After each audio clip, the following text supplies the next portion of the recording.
তো আসসালামু আলাইকুম। দৈনন্দিন জীবনে এখন আমরা সচরাচর যে ফোনগুলো ইউজ করি সকল ফোনে এখন 20 ওয়াট, 45 ওয়াট, 80 ওয়াট এরকম চার্জার আমরা সচরাচর পাই। কিন্তু এখন আমরা যে আইফোন, গ্যালাক্সি এবং OnePlus এরকম বেশ কয়েকটি মডেল আছে, অনেকগুলোই মডেল আছে যে ফোনগুলোতে আমরা সচরাচর পাই না ধরতে বলতে গেলে। সেটাই হোক, পাই না। ওই ফোনগুলোর জন্য কিন্তু অ্যাঙ্কার একটি নতুন চার্জার নিয়ে আসে। ধরেন আপনার কাছে আইফোন আছে, মানে আইফোনের যতগুলো মডেল আছে সবই আছে। কিন্তু আপনি চাচ্ছেন একটা চার্জারের মাধ্যমেই সবগুলোকে চার্জ দিবে। তো সেটার জন্য আপনাকে কিনতে কিনতে হবে অ্যাঙ্কার ন্যানো 45 ওয়াট চার্জার। ধরেন আপনি এখন 12 চার্জ দিবেন, 12এই মানে যত ওয়াট সাপোর্ট করে ততটুকুই ওই চার্জারটা আপনাকে ব্যাকআপ দিবে। তো এরকমভাবে অ্যাঙ্কার ন্যানো 40 ওয়াট চার্জারে এরকম একটি ডিসপ্লে ইউজ করা হয়েছে, যেই ডিসপ্লেতে আপনারা দেখতে পারবেন আপনার ফোনটি কতটুকু চার্জ নিচ্ছে, কতটুকু চার্জ দিচ্ছে।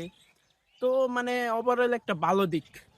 তো চার্জার নিয়ে আমি সচরাচর ভিডিও করি না, কিন্তু এবার করলাম। এই চার্জারটা দেখতে অন্যরকম, এই জন্য মানে আমি ভিডিওটা করলাম। 180 ডিগ্রি পর্যন্ত রোটেট করে নিতে পারবো। তো এটা একটু ভালো দিক চার্জিং এর ক্ষেত্রে। এবং যেমন ধরেন আপনি আপনার ফোনটা কত ওয়ার্ডে চার্জ হচ্ছে, আপনার ফোনের কত ওয়াট প্রয়োজন তা অনুযায়ী চার্জটা ওই অ্যাপটা দিয়ে নিবে, চার্জারটা ব্যাকআপটা দিয়ে নিবে। তো সেই দিক থেকে বলতে গেলে আমি বলবো অবশ্যই এই চার্জারটা ভালো হবে আপনাদের জন্য। কারণ ধরেন এখন আপনার কাছে আইফোনের 12 মডেল, ওটার জন্য আবার আলাদাভাবে চার্জার কিনতে হবে এবং 13-এর জন্য আলাদা, কারণ একটার মধ্যে একভাবে সাপোর্ট করে, এক ওয়াট সাপোর্ট করে। সেই দিক থেকে যদি অ্যাঙ্কার ন্যানো 45 ওয়াট চার্জারটা নিয়ে নেন তাহলে আপনার জন্য ভালোই হলো। এক চার্জার দিয়ে সব ফোনগুলো একত্রেই মানে এক চার্জারের মাধ্যমে সকল ফোন নির্দিষ্ট অনুযায়ী চার্জ নিয়ে নিবে। তো এটা অনেক ফাস্ট এবং এবং চার্জারটাও ফাস্টলি নেয়। তো সেদিক থেকে চার্জারটা অনেক ভালো।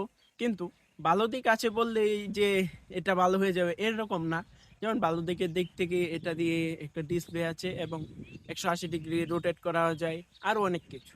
আর খারাপের দিক থেকে বলতে গেলে আমরা যেরকম আইফোনের সাথে চার্জার পাই না বা গ্যালাক্সি ফোনের সাথে চার্জার পাই না, ঠিক তেমনি ওরা আবার কি করছে, এই অ্যাঙ্কার ন্যানো 40 চার্জারের সাথে কেবল লেট করে নেয়। তো সেই দিক থেকে কেবলটা আলাদা কিনতে হবে। আর এই অ্যাডাপ্টারটার দাম হবে অ্যারাউন্ড 2100 থেকে 2200 টাকা। তো সেই দিক থেকে বলতে গেলে এটা মন্দ দিকেই হবে, কারণ এত দাম দিয়ে এই চার্জারটা না কিনলেও পারা যায়, কিন্তু অন্য দিক থেকে আবার ভালো মানের চার্জার পাওয়া যাবে না।